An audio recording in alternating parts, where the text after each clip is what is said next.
Iniimbestigahan din ng PNP ang isa umanong insidente ng pamamaril sa Limay sa Bataan. Ang detalye sa agenda report ni Ryan George.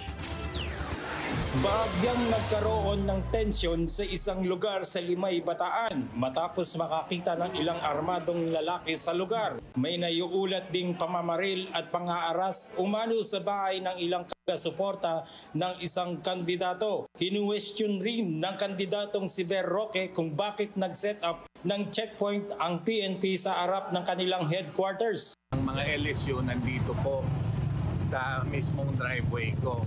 Meron po akong mga footage at videos na hinaharas po nila yung aking mga supporters.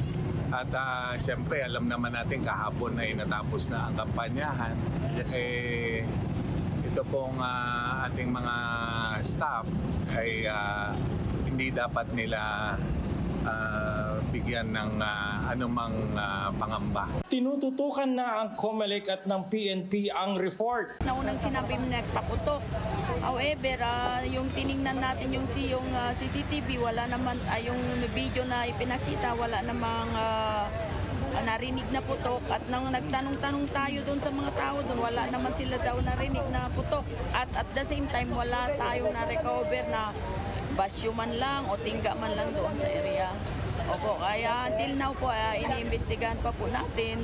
Hindi naman ito nakaantala sa botohan sa lugar.